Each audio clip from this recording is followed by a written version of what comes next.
Starting Tech News Weekly in 3, 2, 1.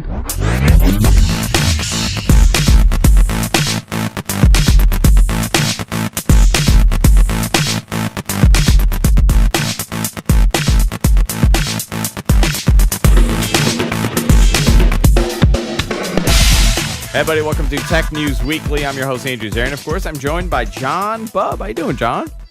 Hey, Andrew, what's up? We have not done a show in about 2 weeks.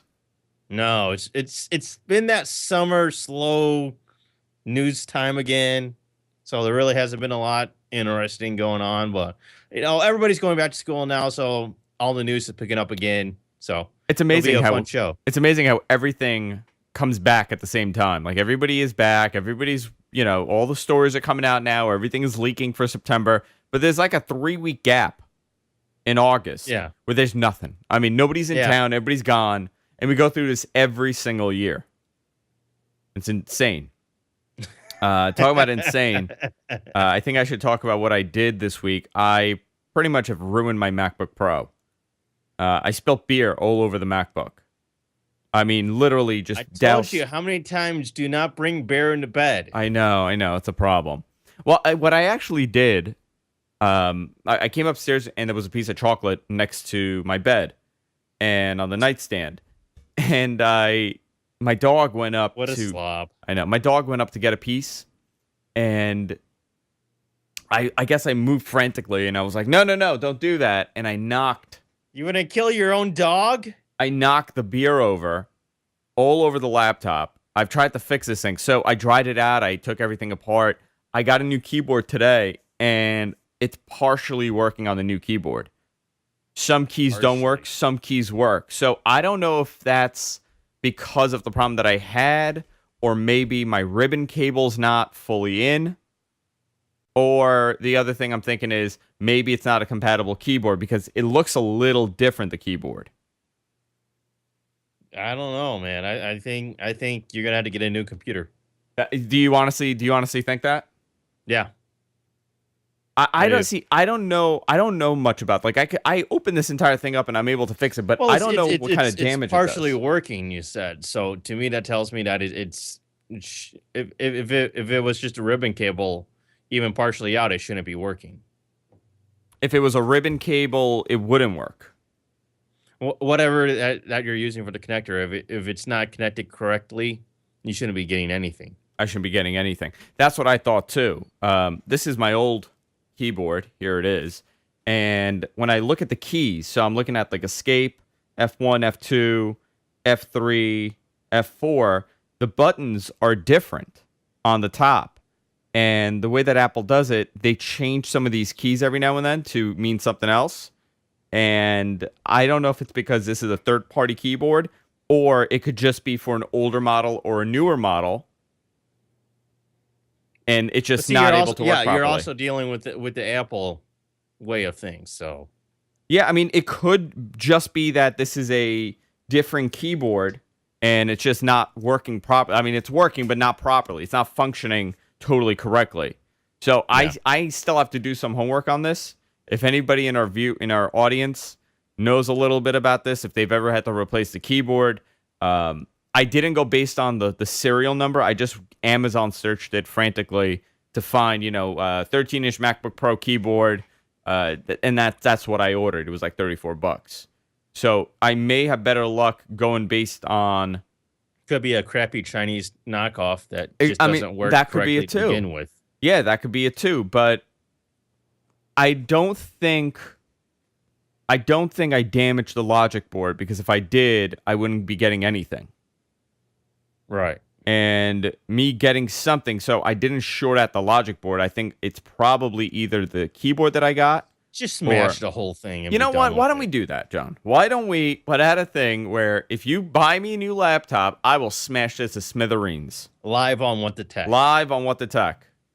And I'll wear a turtleneck and denim jeans, and I'll come out there and I'll say one more thing, and I'll just take the thing and just smash it on the floor. I think that's what I have to do from now on. So I'm in this weird situation with this keyboard. If anybody has an answer on why some keys would work and why some wouldn't, send me an email or message me privately or hit me up on Twitter, because I'm trying to come up with a solution for this. I really don't want to spend another $2,000 to get a laptop. And you know what bothers me the most about this, John? The fact that, I did this last time with my Mac. Oh, yeah. Okay? This is what I did last time. And it's never that I'm left with an extra laptop. Like a normal person, you know what? It's getting a little slow. I'm going to use this for something else, or I give this to a relative and I'll get something. All your stuff. Like I have to destroy it. I have to kill it for me to replace it. It's a sickness. I really think that I've developed this subconscious sickness where I have to break what I have so I could go buy a new one. Also, this is how you justify spending $2,000 on a new MacBook Pro with Jess.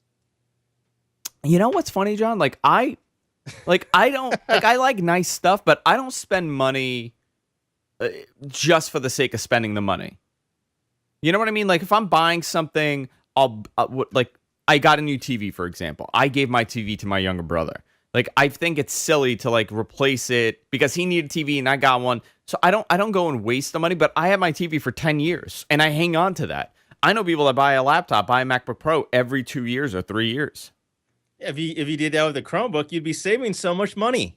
You know what? I could do that with a Chromebook. Maybe I should get a Chromebook. Maybe I should just have the Mac in my office and just have a Chromebook. You get a $400 or $500 Chromebook, get a new one every 2 years. You're saving money still. Yeah. You know what else I could do? What if I did this? What if I did a contest where fund me to get a MacBook and I will have a raffle to give away my broken MacBook?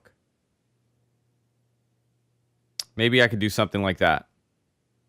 If you think about it, doesn't sound very fun. If 10 people give $100, but why would they want your old broken MacBook? Because Pro? they could connect it to a screen and have a desktop. You hate the idea. Fine. Forget it. You know what? No one's getting it now, and I'm going to have a broken laptop, so no emails are going to be sent. Ever. Thank God. Yeah. Why don't we talk about, since we're on the Apple kick, why don't we talk about Apple's iPhone announcement? The iPhone event has been confirmed by Apple for September 9th. This will be the iPhone 6 announcement. We've heard many rumors, many speculation over the last couple months about what this phone is going to look like. We've seen a 4.7-inch version. We've seen a 5.5-inch version. A lot of speculation, and most of it is just the manufacturers releasing images. And we don't get those surprises anymore, if you've noticed. Like, that surprise on what the next one is going to look like does not exist because we get the leaks. I think a lot of it is missing. A lot of this excitement behind the event is missing. But do you think they're going to release a 5-inch version, or do you think it's going to be 4.7 for the announcement? Sorry, you froze there for a minute. Oh, sorry. By the way, we're having some problems here. Because that's the third time now that you've dropped out for like 3 seconds. Wow. Okay. So you know what? It was my internet actually that did that. Yeah. Yeah. Because that's the third time now since we've been on this call. Wow. Okay. So this is very interesting because they've changed their invitations this year. The past few events that they've done, they've had this bright, colorful, weird shapes on the screen and the Apple logo. This year, it's pretty much just a gray Apple logo with the words "wish we could say more."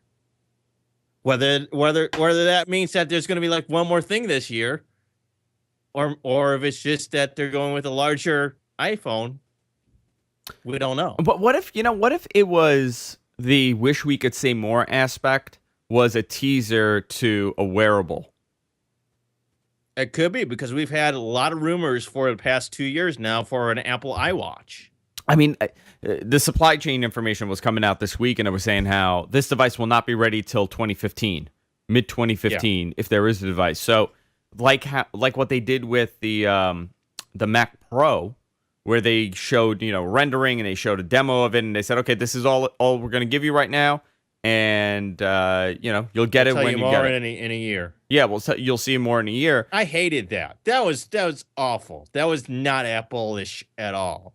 Apple has this instant gratification thing that really does drive the culture of Apple. And when you don't have that instant gratification anymore, it just is not the same Apple, and people just don't get nearly excited. Yet people will still get excited. Yay, finally we got a new Mac Pro after 3 years, but you still had to wait a whole nother year until you found out the details of it. Yeah, till you got it. They And showed a rendering, and that was pretty much it. and that kind of takes away from the excitement of the release, right? I mean, Totally. Yeah. the whole thing is like, oh my God, this thing is out. I need to order this now. The whole concept of pre-ordering when the announcement is finished or within a couple hours, I think that goes a long way, especially for the impulse buyer. You know how And many? it's so Apple. It is Apple, That's yeah. Apple trademark right there. If there is this device, right? So we have the iPhone. We're gonna get two iPhones that possibly going to come out. Possibly because this is the weird thing as well, is because we haven't quite nailed down the information with the iPhones, because supposedly there's going to be two different sizes. They're going to be the 4.7-inch size iPhone 6, but then they're also considering this larger 5.5-inch iPhone that may not release until at the end of the year, like a couple months after the 4.7-inch version. Yeah.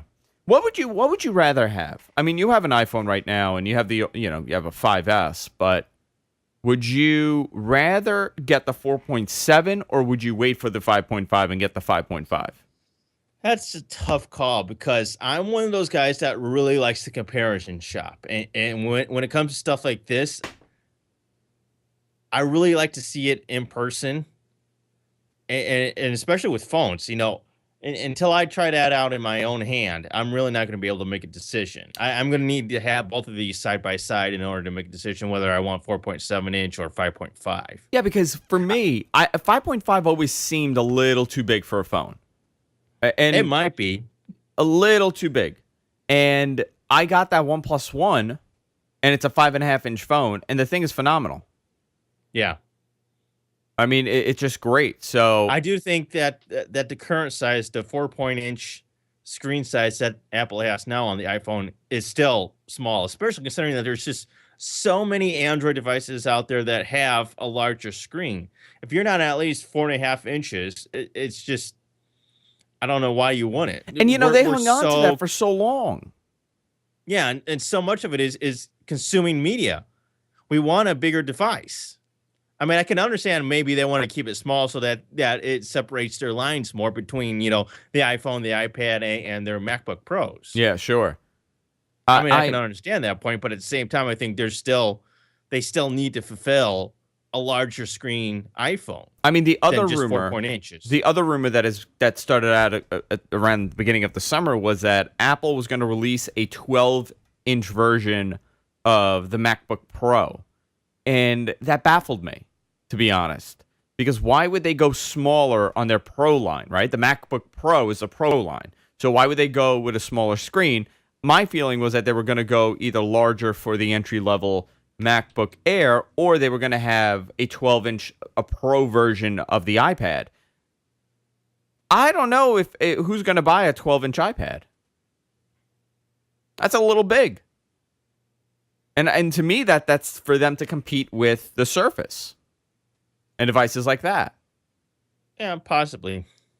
By the way, we do have a new rumor. What is that? This week, we found out that NFC is a real possibility with the new iPhone. Have they ever This come is coming out? from Wired and a bunch of other people that are almost nearly confirming the fact that the iPhone 6 will have NFC this time around. Even though we've had these rumors for the past year and a half that we were supposed to get this with the iPhone 5, maybe the iPhone 5S. Now it's definitely coming for the iPhone 6. Yeah, I'm curious if they have a reason why they haven't added NFC. Maybe it's battery life. Maybe they want to consume battery life. Maybe they really don't find a use for it because there's nothing that they internally use with NFC. There's no devices that they have that could use it. What they're saying is that with the new launch of the iPhone 6, they're also going to launch a new mobile payments platform to go hand in hand with NFC. Ah, okay. So that makes sense. That makes a lot of sense. Yeah, that definitely would make a lot more sense. Yeah. To have both NFC and the new mobile payments platform launch at the same time. Yeah. By the way, we have a chat room here, and when we're doing the show live, we have a chat room. Sometimes we refer back to the chat room. So if you're ever watching live, you can go to our website, gfqnetwork.com or gfqlive.tv, and watch the show live, participate in our chat. Curtis B in our chat room actually brings up something interesting. He goes, I'm curious if they're going to have a new 4-inch version of the iPhone for people who prefer that smaller size. And I've been thinking the same thing because my wife is adamant on not getting a big phone. She does not want a bigger phone. And she's fine with what she has. And I'm sure she'll get the 4.7 and, she'll be happy with that. But there are going to be people that prefer the smaller size. So are they going to just, it's bizarre how many phones that they have right now on the market, because you could still get the 4S, you get the 5, you get the 5S, you get the 5C. 5C. When they go to a larger platform, larger screen, what I would do, I would have like an iPhone Classic that's free. Maybe you could have it as a 5S in that shape, and then everything else, 5C with the colors, and then everything else, the 6 is the latest and the greatest. Yeah.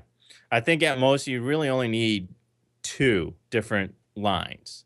I think either the larger screen size, you have 2 different screen sizes that also incorporate colors, or you have one that's just with the colors and just one screen size for the other one. Yeah, but now we're talking 4-inch, 4.7-inch, 5.5-inch. That's what I'm saying. That's way too many.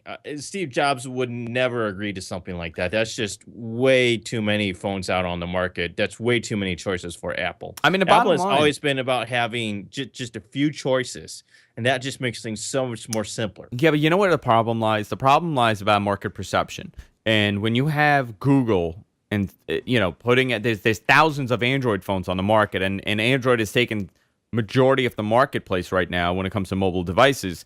It looks bad for Apple when they only have one phone out once a year. They can't saturate the market with their phones, so they have to constantly release phones, much like Samsung does and LG does. Every couple months there's something coming out. The way for them to do it is offer everything that people want. That's the only way that you could kind of saturate the market, or else you're just going to become the number 2 player. Even though your platform is better, you'll still be number 2 because you're not saturating the market. Yeah, Curtis and Gentleman just pointed out that they could do that by keeping the existing 5S and 5C line. Yeah, as a 4-inch model. Which they've done in the past. That's kind of what they've done in the past, where instead of actually creating a new line, they just use the previous year line. Yeah, I don't know. I'm curious on what they're going to do. I'm excited to see what they're going to do because this is their big... This announcement will be much bigger than the previous one, obviously, because it's every other phone that they put out is the big announcement. But the hype around the larger screen, the possible iWatch, possible larger iPads. We're also going to get information on new Apple TV. New Apple TV rumors. And new I don't iPods. think we'll see anything about Apple TV. I really don't. I mean, it's a possibility, but the hype leading up to these announcements, it's so much better than the actual announcement. I mean, we do this every year. We do the show, and at that point, you can still dream. Yeah, because you could speculate and you could decide. I mean, first of all, who thought that the Mac Pro would be what it is?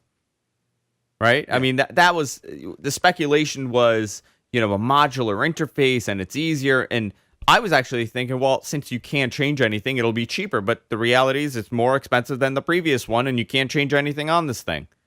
The giant appliance that you're spending a lot of money on. I don't think the payoff for the new Mac Pro has been as good as people would have wanted from most Apple products. Like what we've seen in the past, whenever there's a new MacBook Pro, there's a lot more hype than what we've seen with the Mac Pro. I don't know if that's just due to it being a even smaller market than the MacBook Pro line. I don't know. What do you think? It's just one of those things where I think it could be the possibility of it just being a much smaller market and it just being really, really freaking expensive. Yeah. Yeah. So we'll see what happens with that. Another big announcement that came out of left field this week. I believe it was Monday. And there was, we've been reporting on Twitch, the game streaming platform. People go and they play games, and it's Twitch. People know what it is. You can watch people play games. Justin TV, they just shut it down. which own Twitch. Does Twitch own Justin TV, or did Justin TV own Twitch? Twitch owns Justin TV. Okay. It was Justin TV, and then they changed the company over to be Twitch as the parent. Yeah. So Google, the announcement was that the rumors were that Google was buying them. That's why they shut down Justin TV, and they were getting ready to sell to Google for $1 billion. Yeah. Out of left field, the story came out that Amazon is interested. Actually, the Wall Street Journal reported this. Amazon was interested in purchasing Twitch, and you're thinking, well, that's bizarre. You know, why would Amazon buy them? Within a couple hours, it was a done deal. They announced it that Amazon is buying Twitch for $970 million in cash. It still has to go through approval, obviously, but it seems like this is a done deal, and Amazon will be purchasing this. And there are many questions as to why Amazon is interested in buying Twitch. Yeah, I've heard a lot of different theories out there. One of them being that, well, better Amazon than Google. Anything Amazon can do to stop Google from purchasing something and ruining it, the better. Yeah, you know, I don't know. That whole concept that they're going to ruin it, Google's going to ruin it. Google knows what they're doing, and I don't think they're going to ruin it. Amazon is buying, in my opinion, they're buying this to kind of further their ad platform. They've hinted that they want to get into advertising, and they want to go after Google for this. This is a great way to do it because I was reading the numbers the other day about almost 1 million people, 700 and something thousand people are watching Twitch during primetime hours, beating out CNN, CNBC, MSNBC. They are very competitive as far as getting the eyeballs. Now, you and I both are not really into watching games. No, and this is why this is something that confounds me, because I don't see any appeal whatsoever in Twitch, period. I really don't. To me, I have absolutely no reason to ever use Twitch. In fact, what I did use, Justin TV, they shut down. So I'm a little soured at Twitch right now. Even though Amazon is buying Twitch, I'm still very soured in a way, because I don't know. I'm very confused as to what's going to happen with Twitch now, what Amazon is going to do with Twitch, because I don't necessarily believe that the ad thing makes sense either. Why? I mean, I can see what makes more sense to me is the fact that they recently purchased this other gaming company, Double Helix, to have their own game studio, and I think, to me, it makes more sense for Amazon to incorporate Twitch with their new game studio and tie that into the gaming shopping experience on Amazon. If they can combine both those together in some way, I think that makes more sense than just this whole ad thing. Yeah, no, I think it's going to be a combination of stuff, because they are getting into the gaming platform. I mean, this is something that they're really interested in getting into, because they have to figure out what their niche is going to be when it comes to this set-top box. The Fire TV is not really doing that great in sales. The Fire Phone, we saw the report that there was speculation that The Guardian is speculating that only 35,000 units have been sold, which is a total flop, in my opinion, when you talk about phones. To kind of put it into perspective, the OnePlus One phone that I have, it is a invite-only phone, and they have sold over 100,000 units. Shipped 100,000 to end users. At this point, it's very unclear what Amazon is going to do with Twitch. Very unclear. Yeah, I mean, according to them, there was a town hall meeting on Monday, and they stated that they're keeping everything the same. It's going to run separately.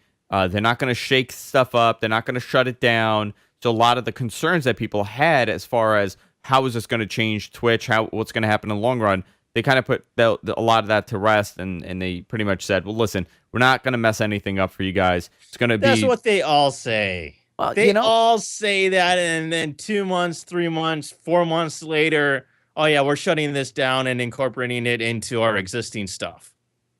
Now that they've bought it, looked at the code, found a way to integrate it with their existing stuff, oh yeah, we don't need Twitch anymore. But didn't you find it bizarre how instantly they shut Justin TV down?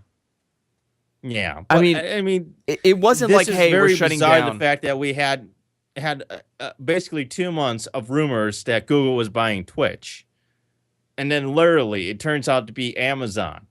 I mean, yeah, apparently there were fears that Google wasn't going to be able to get regulatory approval to buy Twitch, or that they were going to somehow stifle innovation at Twitch, and that's why Amazon ended up actually coming out with the winning bid or whatever. Yeah, so $1 billion. That's it. I know there's like millions of articles out there about why this makes sense for Amazon to do that. I don't think any of these articles really make any sense whatsoever. Listen, Amazon I don't see any great reason for Amazon to have Twitch. So Amazon is a fascinating company. That might right? be just me because I could care less about Twitch. Yeah, because you're not a gamer. I don't see any. I don't see any appeal or benefit in Twitch whatsoever. Unless you play video games. Unless they open it up to a bigger market, because that's one of the things that I hated about them shutting down Justin TV, and they abruptly shut it down. Is that, well, the problem with Twitch is that unless you're a gamer and have any sort of gaming content, Twitch does absolutely nothing for you. Absolutely, but you know what? When you look at the numbers, where almost 750,000 or 800,000 people are watching at prime time, it says that they're onto something. There is a market there. There definitely is a market there. It's bizarre. Yeah, I mean, for me, I don't get it, but I know a lot of other people that do. They love watching it. They love going on there. Yes. We're just too old. You think that's what it is? We're too old. And we're idiots, man. We actually have to do content. You're 30 now. I'm 32. We're just too old. We just need to hang up our hats and go home. You know what I'm gonna do? Forget about GFQ. Forget about all this. I'm just gonna play video games. And we're going about this all wrong. Yeah, and then you know what? I got the greatest show. Okay, it's called Two Dudes Playing Games. Except for the fact that you're not actually playing. I'm playing, and you just yell at me every time I lose. Gaming from Queens. Gaming from Queens. It's still GFQ. Still GFQ. Nothing needs to change, John. No branding, no nothing. It's just, instead of the microphone, just put a joystick in the middle. It's a great idea. It's one giant stupid joystick. That's how we're going to do it from now on. We're idiots. I bet we'll make more money that way. Yeah, I bet so too. Why don't you go into another story, John? So the other big story this week is that Dropbox has finally changed their pro plan. You're going to get 10 times the amount of storage. Instead of getting 100 gigabytes for $9.99 per month, they're upping that to 1 terabyte of storage for $9.99 a month, or $99 per year, which is really great because we've seen Amazon and Google both battle each other for the lowest price that they can offer for the most amount of space that they can offer as well. And for many months now, it was like, well, $10 a month for only 100 gigabytes at Dropbox. That doesn't make any sense when I can just go to Google or Amazon. Yeah, I've been a Dropbox user for a long time. A lot of our files we share via that. Spencer's doing a show; he'll upload it to the Dropbox, and then Suncast grabs it and uploads it back. So we've gotten into the way of using Dropbox for our business, but I don't understand why why any normal person would go and pay for Dropbox and use Dropbox. Now, considering we have Google Drive, we have Microsoft into it. Now we have iCloud that's going to be available for documents and cloud storage on the Mac. So there's so much happening. Why would someone use Dropbox? Actually, John, why would you use Dropbox if you could get all these services from someplace else? Well, they also announced that they're adding a couple of other features to Dropbox Pro. One is they're going to offer password protection on files so that you can share it with the password. They think that appeals to enterprise users and business users. They're also offering a remote wipe feature now. What is that? So that any file that you have synced with Dropbox, you can remotely delete those. Okay, any file I have synced with Dropbox, I could remotely delete it. So give me an example of that. So let's say that your computer is stolen, but all the files that you have synced with Dropbox, you could go to Dropbox and tell them to delete all those files from your computer that was stolen. Oh wow! So you could do a total wipe of everything. Everything that's synced with Dropbox. Okay, so would you lose it on every device or just that one device? I don't know about that, because that's actually I don't know exactly how it works. They just said that it's going to be a remote wipe feature that you can wipe out anything that's synced with Dropbox. I'm assuming it would work with multiple computers. But you know what? That makes a lot of sense. That makes a lot of sense. I mean, if you lose your laptop and you sync to Dropbox and you have a lot of personal information on there or confidential business information, what are you going to do? It's already on there. But if you're keeping everything in Dropbox, you know what? You just do a master wipe of everything on that computer, and it's great, and you keep it on everything else. Actually, I think something like that really works well. And it's another one of those features that separates Dropbox from Amazon and Google. Yeah. Interesting. I don't It's know. about friggin' time, I'll tell you that. Yeah, but I mean, when you talk about the storage, though, right? When you're talking about the storage, I mean, Flickr's giving away a terabyte. Yep. So it's not about really. Is it about the storage that they're giving, or is it about the price? Is it about the features? So it's a combination of stuff. It's not. I think cloud computing, cloud storage has kind of grown where everybody's into it. It's not just one company, which, you know, Dropbox was the big guy for a long time. Which is great because that creates more competition. And as we've seen, prices go down when there's more competition like this. Yeah. And there's also more innovation, which is phenomenal. Any way you look at this is a win for consumers. It is a win. To kind of go back to Amazon, we should have touched on this. They're going to be doing 4K streaming in October. Fantastic. Are you excited about that? I actually am, because this is something that we had an issue with when we had these 3D TVs coming out. Yeah. One of the problems that we had is that there just wasn't any 3D content. There were no 3D TV channels. Unless you bought a 3D movie, you really didn't utilize the 3D on your 3D TV. And nobody really ever offered a whole lot of content for 3D TVs.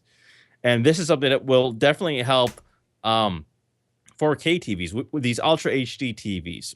One of the things that we need to sell these is 4K content. Yeah, absolutely. So how do Not you... only that, but I think a lot of people have higher resolution monitors now that do 2K and 4K resolutions, and this will be great for them as well, because a lot of people do watch Amazon Prime Instant Video on their computer. Yeah. What like the monitor that I bought, that Dell that I have, right? That we use for that's next to me for the production machine. What resolution is that? Do you know? I don't know off the top of my head. So let's see what it is. It is Mine right now is 1920 by 1200. It's basically a 1080p display. Yeah. But there's a lot of monitors out there right now. Some of the more expensive Apple monitors and the Korean monitors all do like 1440p, which is really cool. But you can even get higher resolution than that now, I think. Basically, you can get 2K monitors right now. So this is really awesome in the sense that if you're watching this stuff online on your computer, this will offer you a better experience. Yeah, and this will also further along, you know, the fact that we have Ultra HD TVs coming out, and it seems like this will also go hand in hand with 4K content coming out at the same time. You know, it's amazing because the cable companies are still so behind. Oh, yeah. I mean, think about how many channels are still in 720p. That's crazy. I don't understand why anything would still be 720p these days. I mean, still, a lot of stuff is still 720p. And you really have to think about this and say, well, and this has been the argument, well, we're getting 4K TVs, but when the hell are we going to be able to watch something in 4K? We're not even doing 1080p on cable. Yeah, technically it's 1080i. Well, some movie channels are doing 1080p on DirecTV, on demand. Yeah. On demand is doing 1080p, some movie channels. But most of them, I mean, if you're watching on demand, you're watching 720p, and that's good enough for most. So it's not going to be the cable companies that drive innovation when it comes to set-top boxes. No. When it comes to televisions and the resolution, it's going to be streaming services like Amazon and Netflix and Hulu that are going to be the driving force behind this. We are really behind when it comes to cable. Yeah, I mean, this is great that both Amazon and Netflix are taking interest in actually offering 4K content. That just simply boosters everything that we need to have Ultra HD TVs these days. Whereas with the 3D TV, the problem was that we never really had a lot of people offering 3D content. So 3D never really took off. The more people that offer 4K content, the more likely and the more valuable 4K TVs and Ultra HD TVs become. Yeah, but you know what it is with 3D TV? Like, I never got into it because you need to wear the glasses. Not everything looks great in 3D. It depends on what you're watching. It depends on what show. For me, 4K makes a lot more sense. I would be far more willing to go get a 4K set than a 3D set. Absolutely. But I agree with that. But what do we have that's going to be available? I mean, really, you want to watch sports, right? That's been the driving force behind it. You know, when I got my TV, my first HD TV, the driving force behind people buying it was sports. Because at that time, that was probably the only thing that was really broadcasting in HD. Was the football game or the baseball game. ESPN 3D. ESPN 3D, but what my question is, okay, the Super Bowl, for example, right, which is a big time for people going to buy TVs. When are they going to start broadcasting it in 4K that's going to make people go and buy a 4K TV? You know, like if you think about that, you think next year? Maybe. Oh, man, I would say 2015, 2016. You know what? I think that would be freaking amazing. I think so too, but you know what? I want you to remember this show, okay? When we go back in another 5 years, when we're still doing this, I want to go back and see how this has changed. For me, my prediction is at least 7 years. Really? Yeah. I cannot. That would be very sad. You know what though? Think about it. We have to deal with 1080p for another 7 years. But wait a minute. When did 1080p come out? You tell me. 2003, all the TVs started having 1080p. 2004, they started having 1080p. Yeah. So it's been 11 years that this standard has already been here. Yeah, the TVs have gotten better. The displays have gotten better. We've integrated more stuff into it. But I think that was also a different time. You didn't really have Netflix, and you really didn't have Amazon Prime Instant Video. You have people in the market now that are disruptors that would offer this sort of content. Yeah, but are you talking about? Well, here's the thing: are you talking about the NFL offering it on their own in 4K, or are you talking about the networks? See, absolutely they could. I'm talking about the network. I'm talking about CBS or NBC, whoever's going to be airing the Super Bowl in a couple of years. The networks and cable operators are still traditional media that are still lagging behind in a lot of stuff, where they're only going to do that sort of stuff if they're forced by these players such as Amazon or Netflix. Yeah. People said WWE in 4K. I would love that, but they're doing 720 now. They're not even doing 1080. It's far cheaper for them to do 720, and it's far more stable for them to do 720 than 1080. Unfortunately, that's. But that's see, how it is. the WWE is another one of those companies that doesn't feel the need or threat to ever change anything, because you saw how long it took WWE to go HD. To even go HD. It wasn't until 2011, I think, around that time. It's only in the last 3 or 4 years that WWE even started broadcasting in HD, which is just weird to me. I think it was. I think it was like 2009 when they went HD. 2008. Yeah, 2008. I knew it wasn't long ago. Yeah, so I mean that's not long ago, considering every other major sport organization had gone HD for at least 5 years. Yeah. Right? I mean, I remember watching baseball in HD in 2002, so it took them a long time to go HD.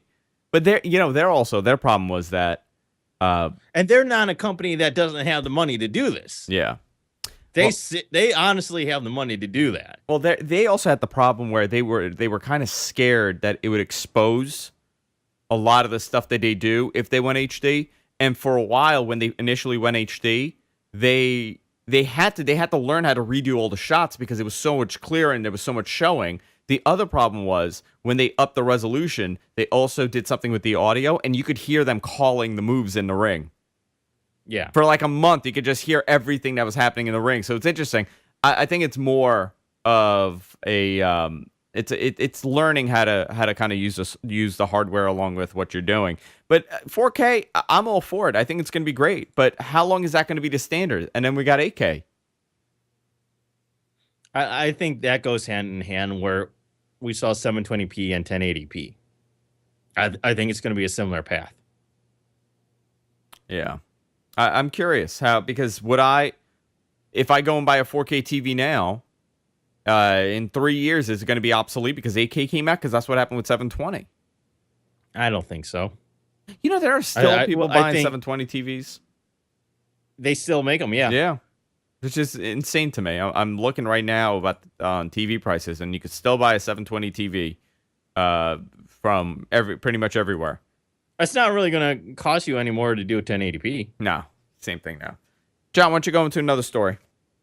So I kind of want to talk about this survey that the MIT did. They did a study that says robot overlords, excuse me, could make for happier human workers. This is very fascinating to me. Okay, go into this. New research from MIT reckons that robots controlling human tasks and manufacturing is not only more efficient than flesh and blood middle management, but preferred by people that do the work as well.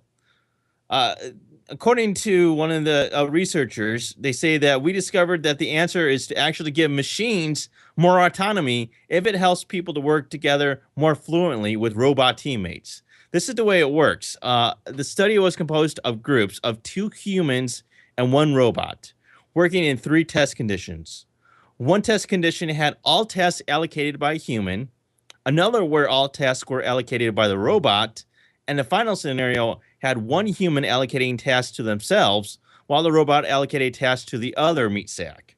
Researchers found that when the robot was on top, not only was the group more effective, but the human workers also preferred it, saying that the robot's choices apparently better understood them.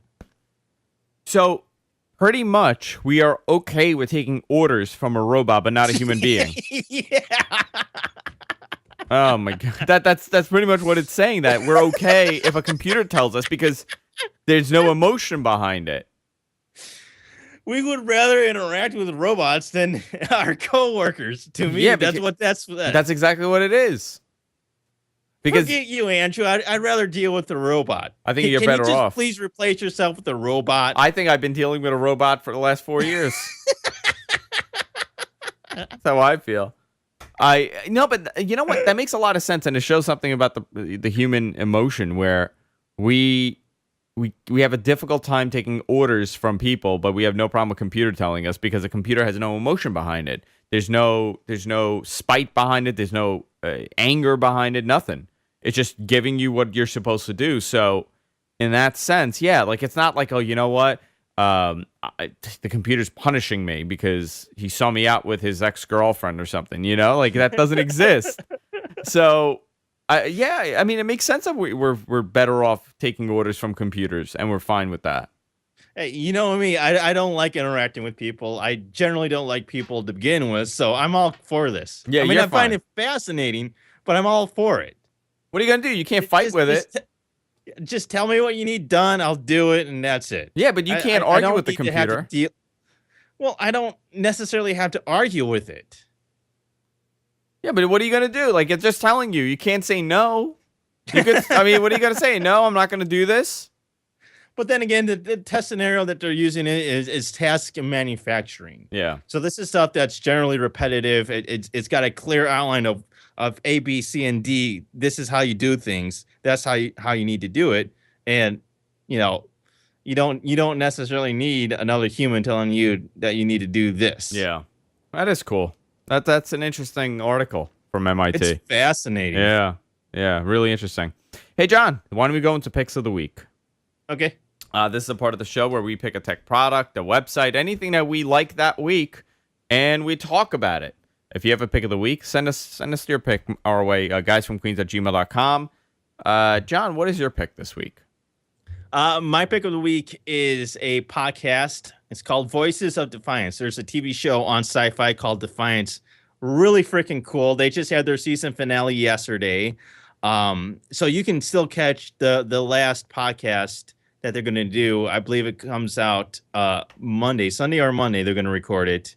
It's a really good podcast. I've been looking for a few weeks now to find a really good Defiance podcast. And yes, there's a few out there. There's 4 or 5 of them out there. But to me, Voices of Defiance is the best Defiance podcast out there. The hosts are Sean, Shannon, who are married, and some guy named Stargate Pioneer. Really cool guys. They sound great together. They have a great rapport with each other. They got great banter with each other. And it's, to me, it's one of the better done Defiance podcasts out there. That's awesome. I really like it. You can go to voicesofdefiance.com. That's where you'll find it. You can look at their podcast link. They also have their RSS feed, iTunes, Stitcher. And just a few weeks ago, they had Trina Keene, who plays Doc Yule, on the show and interviewed her, which was very interesting. Very, very cool, John. I always like it so when if you if find a you're podcast. interested in Defiance, go to voicesofdefiance.com, and also on Twitter, #RenewDefiance. Excellent. My pick this week is something that I ordered for Jess. So Jessica's been having a problem with her iPhone where the battery constantly dies. I've done tons of resets on it. I mean, it jumps. It goes from like 100% down to like 50, then back up to 75, then down to 1. So it's been really erratic. I kind of fixed that, but the battery life on these iPhones are not that great. It's in an iPhone 5? It is, but she doesn't qualify for that recall. That sucks. But she has a problem with her phone. So she went out on Saturday night. There was a party she had to go to. And her phone, she charged it like 3-4 times. But literally every 30 minutes, it was dropping like 20%, 30%. So at the end of the night, it's like 1 o'clock. And she's trying to get a cab, call a car service. And the battery's dead. Like she has 1%. She was, panicking. She was like, can you call it for me? This is my location. I can't get in touch with anybody.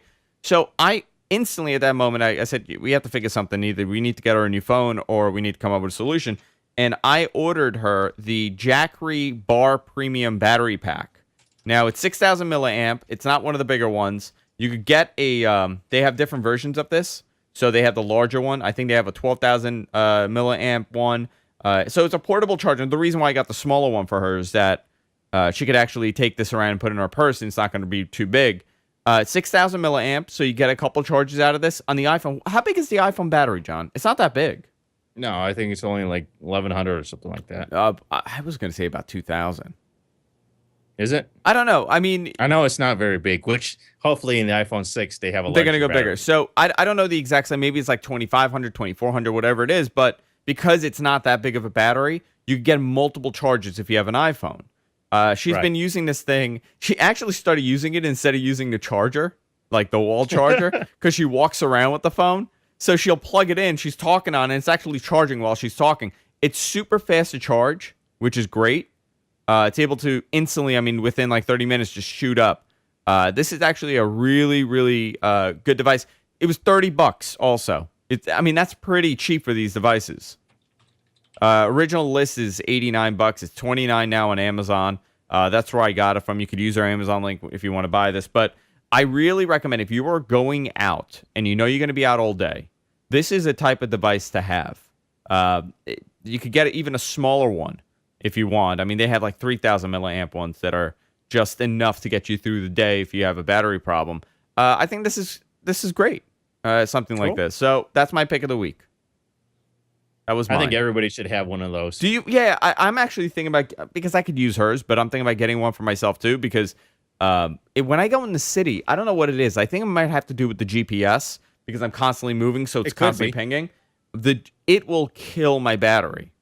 If I'm in Manhattan, it'll destroy my battery. So for me, I think I should get one too. So that's my pick of the week.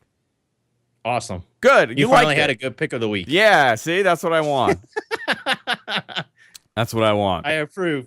Yeah, thank you, John. Your approval means so much to me, especially with my picks of the week.